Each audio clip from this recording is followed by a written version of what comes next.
Hola y bienvenidos a nuestra novena y última semana de Reconexión. Y feliz Semana Santa.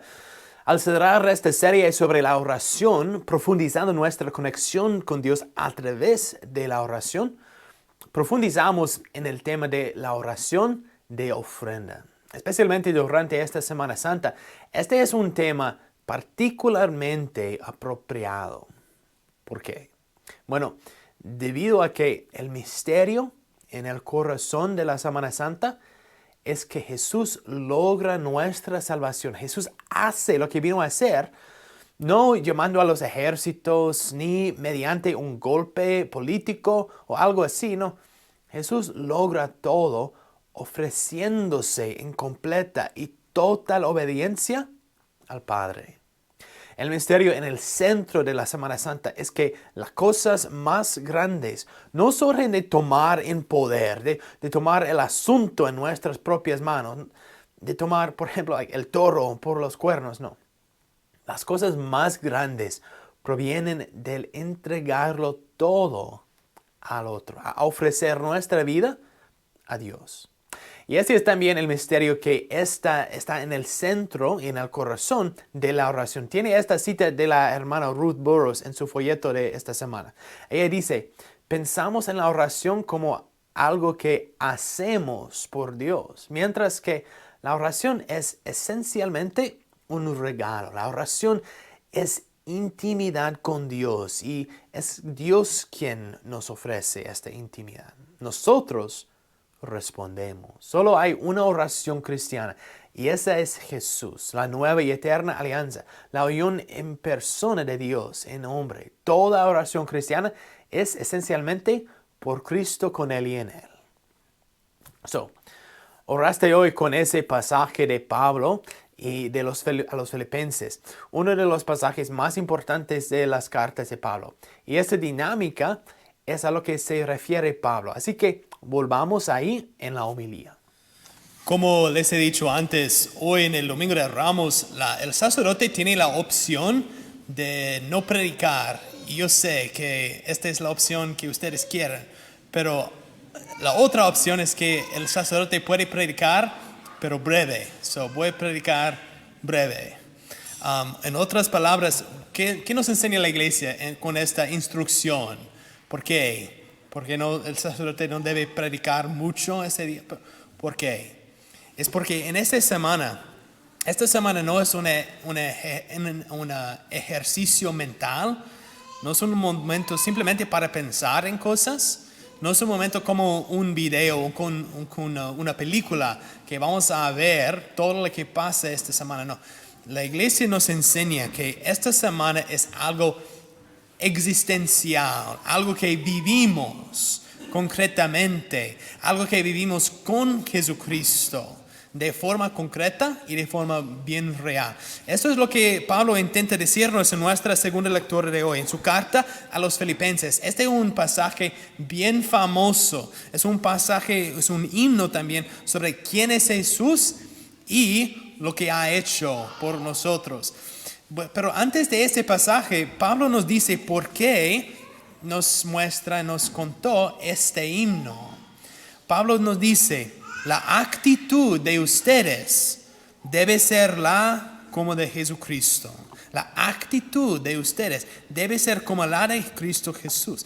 Entonces nos dice el himno, Cristo siendo Dios, se anuló a sí mismo, se humilló a sí mismo y por obediencia aceptó incluso la muerte.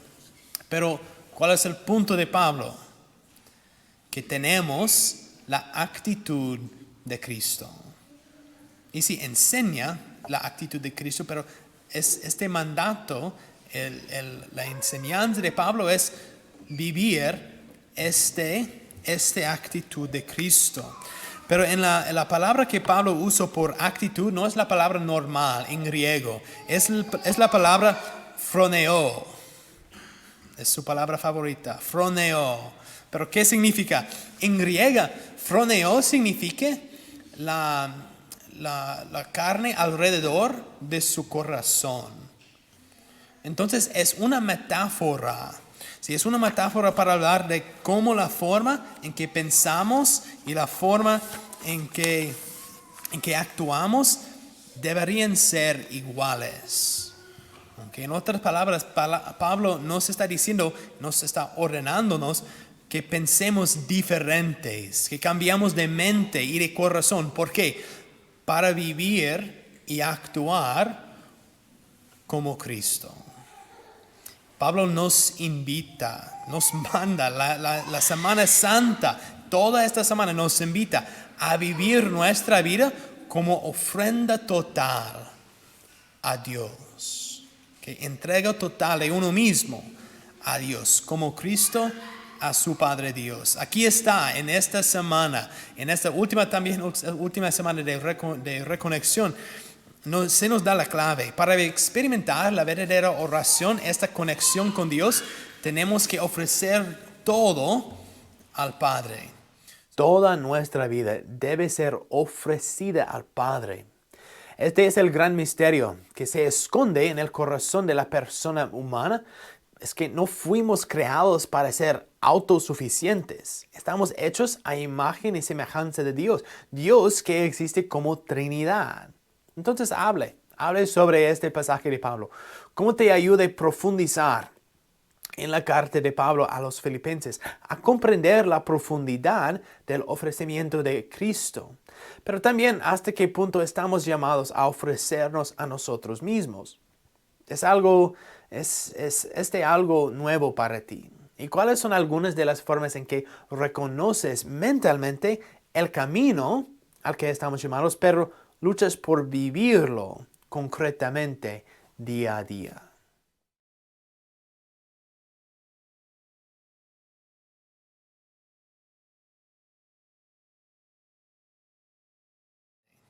Este es el último método de oración que debemos hablar. La oración de ofrecimiento. La oración de ofrecernos nosotros mismos a Dios. Y hay dos maneras de hacer esto. En la misa, pero también en la oración diaria. Aquí en la misa, ¿qué está pasando? A veces pensamos en la misa como, pues vamos a cantar algunos cantos, entonces el Padre va a decir algunas oraciones, vamos a escuchar algunas lecturas, el Padre va a predicar y espero que tiene unas bromas, y entonces Él va a estar en el altar con cosas y no ponga atención, y después hay comunión y ya, vamos. Pero ¿qué está pasando en la misa? ¿Qué realmente está pasando en la misa? En el centro de la misa, pero también en el centro de la iglesia, es el altar. En el corazón de la iglesia es el altar. Y en el altar, ¿qué pasa ahí? En el altar se hace presente el sacrificio de Cristo. El sacrificio que pasó hace 2000 años está presente ahora. El mismo sacrificio está presente ahora. Es como un time machine. Jesús está presente. Su sacrificio en la cruz está presente. Entonces, ¿qué es el sacrificio de Cristo en la cruz? Es su ofrecimiento total al Padre. Entonces, en la misa es posible participar. Por nosotros es posible participar en el ofrecimiento de Dios, de Jesús, a su Padre. Para nosotros, la oración, ¿dónde está el centro de nuestra oración? ¿Dónde está el centro de todo nuestro ser? Es el corazón, ¿sí? Dios no quiere nuestras palabras, no quiere nuestras canciones, Él quiere nuestros corazones. Y las palabras y las canciones pueden ayudarnos a entregar nuestros corazones a Dios, qué bueno, pero Dios quiere nuestros corazones. Entonces, Él quiere que se entregue todo a Él. Podemos hacer eso cada día. Puedes rezar antes de todas las cosas de tu día, antes del trabajo, antes de llevar los niños a la escuela, antes de limpiar la casa, antes de hacer la comida, antes de todo. Puedes rezar, Dios, a través de esto, a través de mi corazón, a través de mi trabajo, de la limpieza, a través de esto, me ofrezco a mí mismo a ti. Si todo puede ser un ofrezco a uno mismo, a Dios. ¿Por qué? ¿Por qué queremos hacer esto? Porque esto es lo que hace Jesús. Cuando Jesús estaba en la tierra, Él no estaba haciendo su propio trabajo y unos tiempos durante el día estaba rezando con el Padre. No, cada parte de su vida fue un ofrecimiento a su Padre. Entonces, el froneo que Pablo nos enseña, debemos tener esta misma actitud en nuestras vidas también. Debemos ofrecer todo en nuestra vida a Dios Padre. Pero la manera más elevada e importante de ofrecer nuestras vidas a Dios es a través de la misa. Otra vez, ¿qué está pasando en la misa? Es el ofrecimiento de Jesús a su Padre. Entonces también por nosotros debemos ofrecer nuestras vidas a Cristo. ¿Cuál es la parte de la misa en el medio de la misa? ¿Cómo se llama? ¿Sabes? Cuando llevamos las cosas a la frente, el pan y vino, cuando ponemos nuestro dinero en las canastas, ¿cómo se llama esta parte de la misa? Es el ofertorio. ¿Sí? Vamos a ofrecer pan y vino, pero también ofrecemos nuestras vidas a través del pan y vino, y también un símbolo es nuestro dinero. Hace muchos años, durante el ofertorio, la gente llevó sus caballos y sus vacas. ¿Y cómo se llama un goat? ¿Un chiva? Ok, todas esas cosas. Sí, porque la gente no tenía dinero, tenía vacas y gallinas. Oh my goodness. So, este fue su ofrenda. Dios, voy a ofrecer mi vida a ti a través de esta gallina. ¿Sí? Durante la misa es posible ofrecernos a Dios Padre. Durante la misa cuando yo digo, levantemos, este es el momento en que elevemos nuestros corazones con Cristo a Dios Padre. ¿Cuál es la oración durante la misa? Por Cristo, con Él y en Él. Sí, así es la clave de la misa. Voy a ofrecer todo al Padre, por Cristo, con Él y en Él. Sí. Okay, so durante esta Semana Santa, sí, este es mi punto. En la misa, en la Semana Santa, es posible ofrecer toda nuestra vida al Padre. ¿Por qué? Porque cuando hacemos esto, Dios puede cambiar y transformar nuestras vidas. ¿Qué pasa cuando ofrecemos pan y vino en este altar? Son cambiados, ¿sí? El pan está cambiado en el cuerpo de Cristo. Cuando ofrecemos nuestras vidas a Dios, Él puede cambiar también nuestras vidas en algo bien poderoso, bien especial por Él. Así que existen estos dos métodos poderosos para entrar en esta oración de ofrenda. Uno se puede hacer todos los días, en cada momento del día, y la otra es la misa. Santa Teresa de Lisieux es famoso por esa oración de ofrenda durante todo el día. En sus escritos hablaba de cómo a veces ofrecía una pequeña sonrisa a otra hermana como un acto de amor a Dios, una ofrenda. En otras palabras, eso no siempre tiene que ser un gran gesto. Pero yo creo que la misa es el lugar donde necesitamos más trabajo.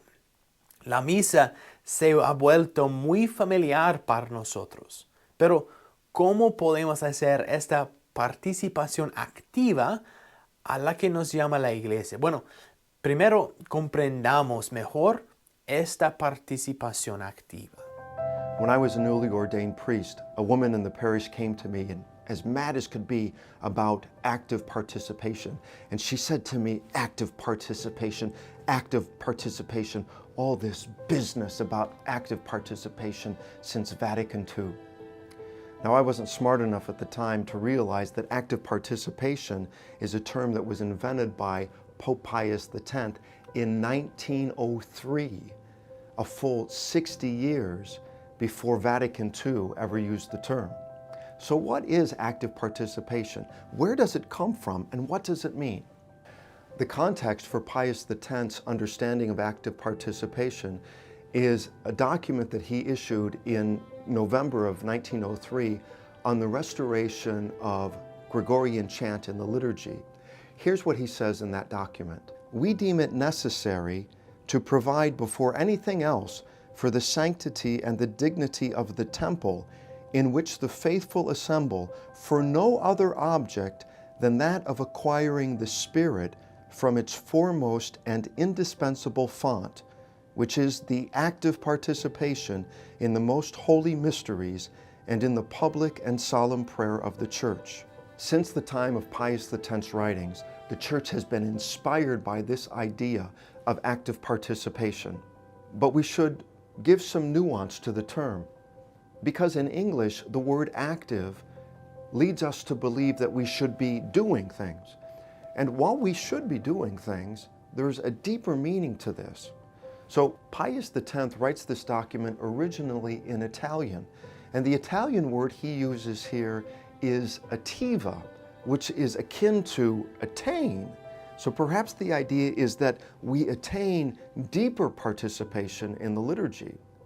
When it's translated into Latin, the term becomes actuosa, which is related to actualize. And so perhaps it suggests the nuance that our participation in the liturgy should be actual or real or fully realized. So 60 years later, after the document of St. Pius X, the Church weaves this notion of active participation into the Constitution on the Sacred Liturgy, adding to it the notion of full and conscious. This idea of active participation, in a sense, becomes the battle cry for liturgical renewal in the Church. And so it doesn't mean that simply that we do things, but that we should be engaged fully from the inside out, understanding what we are doing, fully aware of the beauty and the richness there. So with this notion of participation in the liturgy, it's really important that we understand that first and foremost, the participation must be interior. And in fact, sometimes we can't see on the outside whether someone is actually participating in the liturgy. I often think of people at funerals, a grieving family, for example, who perhaps can't bring themselves to sing the songs that others are singing. But at the same time, you can't say that they're not fully engaged in what's going on. Perhaps, in fact, they're letting the participation, the external participation of others, carry them through this deep moment of grief. When we're participating in the liturgy, we realize that, in fact, we are participating in Christ's own prayer of praise to his Father. We pray in the liturgy almost as if we were on the Lord's shirt tails, offering with Christ ourselves totally and completely to God the Father.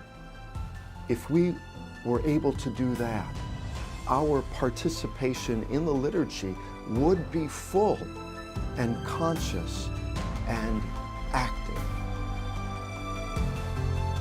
Así que ahí lo tenemos. En la misa no debemos intentar hacer más para poder participar activamente, pero hacer más intencionalmente lo que estamos llamados a hacer. Esta cita de San Juan Pablo II en su hoja es útil. Incluso nuestro silencio puede ser activo. Así que tómate un tiempo para discutir y hablar y platicar sobre eso. ¿Cuáles son algunas de las ideas que tuviste en esta segunda parte? ¿Cómo puedes participar más activamente en la misa? ¿Cuáles son formas concretas de ofrecer tu vida a Dios diariamente? ¿Y cómo van a observar y entrar usted y su grupo en esta Semana Santa?